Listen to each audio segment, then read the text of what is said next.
Welcome to Cineights, where you get to know the best movies and series. Today's video is about top 10 great movies about mothers, ranked according to IMDB, according to Ranker. I hope you enjoy this video. Be sure to watch until the end. Please subscribe to the channel and like the video.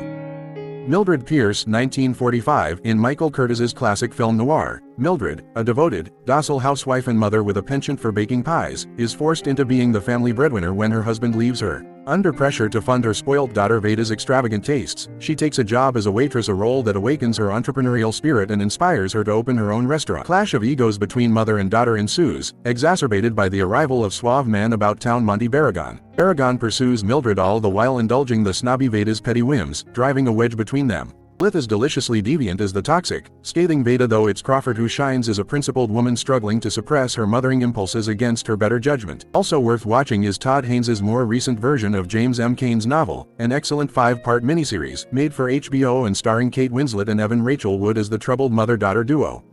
Imitation of Life, 1959, Douglas Sirk's swan song is about two mothers, bonded by their difficult daughters. Lana Turner's Laura Meredith, an aspiring actress, and Annie Johnson, her black maid. The two women develop a close relationship that spans years, though their friendship is colored by an undercurrent of race and class-related tension. The uneven power dynamic between the two mothers isn't helped by Annie's mixed-race daughter Sarah Jane, whose light skin means she is able to pass as white. Juanita Moore is the heart and soul of Sirk's Crystal and Weepy. It's heartbreaking to watch Annie try to teach Sarah Jane that her blackness isn't something to be ashamed of. Or locates pathos in Annie's calm, solemn demeanor, her delivery dashed with hopelessness.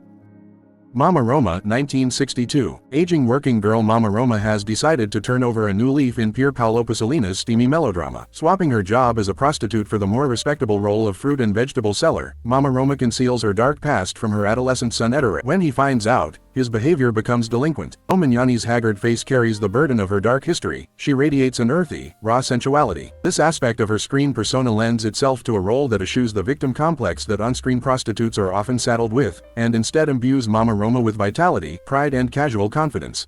Alice Doesn't Live Here Anymore, 1974. Alice Doesn't Live Here Anymore is an outlier in Martin Scorsese's filmography. Starring Ellen Burstyn as Alice, a freshly widowed mother who relocates from New Mexico to California, stopping in Arizona along the way with her talkative young son Tommy. It is one of Scorsese's only female-centric films. While it doesn't share the same sense of rhythm as the pictures he wrote and directed, its focus on families is typical of the Italian-American auteur. It's a joy to watch Alice and Tommy banter back and forth with words and water pistols, and Burstyn is particularly brilliant as the tough but tender-hearted single mother.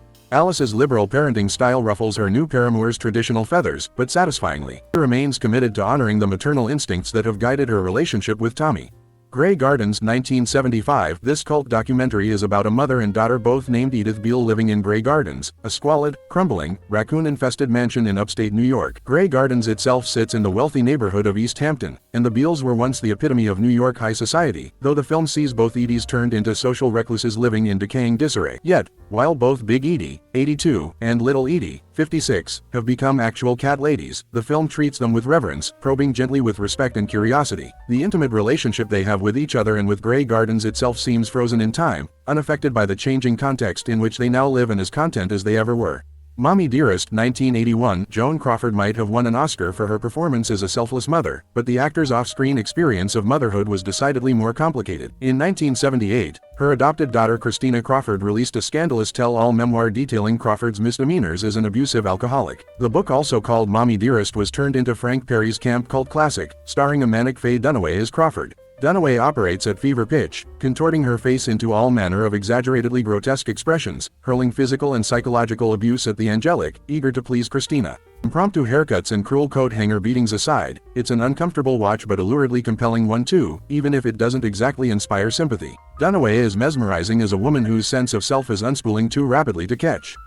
Yves Bayou, 1997. Roz Batiste may look like an airheaded trophy wife, but this mother of four is the glue that holds the Batiste family together in Cassie Lemon's idiosyncratic Southern Gothic drama. 10-year-old Eve suffers from middle child syndrome, playing foil to her cherubic, bespectacled baby brother Poe and poised preteen sister Sisley. And Eve witnesses something she shouldn't at a family party, sparking a chain of events that culminates in multiple crimes of passion. Between her womanizing husband and sister-in-law/psychic Mazel, Roz has to work extra hard to protect her boisterous brood. A murder mystery filtered through the hazy memories of several unreliable narrators. Lemon's directorial debut is as odd, if not odder, than it sounds. With its arch humor and willingness to mimic the plasticity of memory with its narrative structure, it's exciting too. Savage Grace, 2007. The based on a true story moniker is often utilized as a marketing tool that helps films claim credibility. Yet the story behind Tom Callan's glossy Oedipal crime drama is true, and all the more incredulous for it. Julianne Moore is Barbara Baekeland, an Eisenhower-era it girl and heir by marriage to the Bakelite plastics fortune, who was notoriously murdered by her precocious gay son Tony, age 11 of 16. Exquisitely designed with careful attention to period detail, Savage Grace focuses on the toxic, inappropriately intimate relationship between mother and son, a relationship that simmers slowly to boiling point. The selfish, hot-headed Barbara is hardly an aspirational mother figure, but Julianne Moore's as ever the magnetic screen presence is the louche, stylish socialite. Mommy, 2014. Widower Di struggles to wrangle her hyperactive, violent son Steve in Canadian writer-director Xavier Dolan's maximalist paean to single parenthood. The relationship between Di and Steve shifts erratically, the pair engaging in both explosive screaming matches and playful kitchen karaoke duets at full throttle intensity. Dolan's first feature I Killed My Mother also examined the dynamic between mother and teenage son, though its sympathies mostly sat with the bratty Hubert. In Mommy, it is single mother Di who Dolan encourages us to side with all trashy elegance, caught in the maelstrom of her son's wild energy. Both Dorval and Pilot unleash an exhilarating avalanche of feeling in this brash, bombastic melodrama.